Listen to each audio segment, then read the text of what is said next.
김상교가 쏘아올린 작은 공. 요즘 SNS에서는 버닝썬 사건을 이렇게 부릅니다.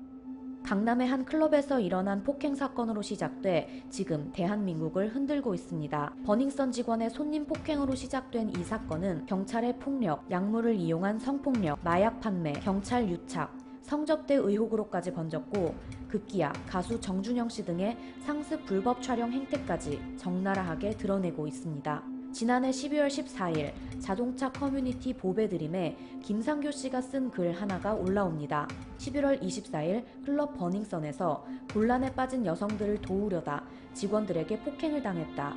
그런데 신고를 받고 출동한 경찰이 되레 나를 체포하고 폭행했다는 내용이었습니다. 일방적인 주장이었기 때문에 큰 관심을 끌진 않았습니다. 해가 바뀐 뒤인 1월 28일 MBC가 영상 하나를 보도합니다. 김 씨가 클럽 앞에서 직원들에게 폭행을 당하고 지구대 안에서 경찰관들에게 집단 폭행을 당하는 것처럼 보이는 영상이었습니다. 방송 직후 청와대 국민청원 게시판에는 경찰이 버닝썬에서 뇌물을 받는지 조사해달라는 취지의 청원이 올라왔고 청원 동의자가 하루 만에 20만 명을 넘겼습니다. 사건은 이때부터 시작됐습니다. 버닝썬은 직원의 폭행을 사과했습니다. 다만 김 씨가 클럽 여성을 추행한다는 민원이 들어와 어쩔 수 없이 끌어내다 벌어진 일이라고 했습니다. 실제로 여성 2명은 김 씨를 강제추행 혐의로 고소했습니다. 김 씨는 성추행을 부인했습니다. 다시 진실 공방이 시작됐죠. 하지만 여론의 관심은 벌써 버닝썬 등 몇몇 클럽에서 공공연하게 이뤄져 온 약물 흡입, 약물을 이용한 성폭력 등으로 옮아가기 시작했습니다. 관련 증언이 쏟아졌기 때문입니다. 이렇게 문제가 많은 클럽이 어떻게 정상적으로 영업을 해왔을까요? 당연히 경찰과의 유착 의혹이 증폭됐습니다. 결국 사건 무마를 위해 버닝썬 돈을 경찰에 전달했다는 전달책의 구체적인 진술까지 폭로됐습니다. 그룹 빅뱅의 승리는 이 모든 의혹의 중심에 있었습니다.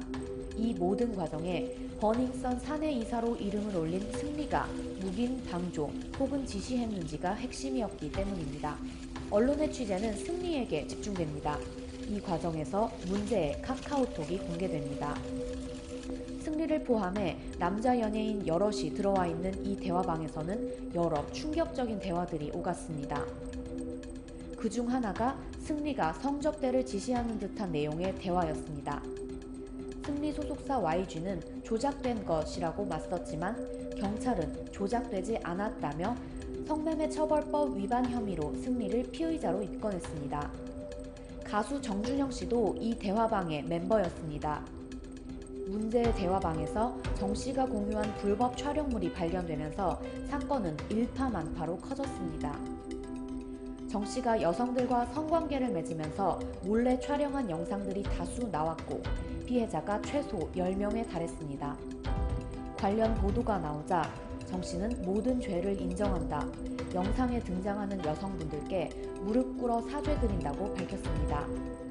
문제의 카톡에는 경찰과 유착 관계가 의심되는 정황도 많이 담겨 있었습니다.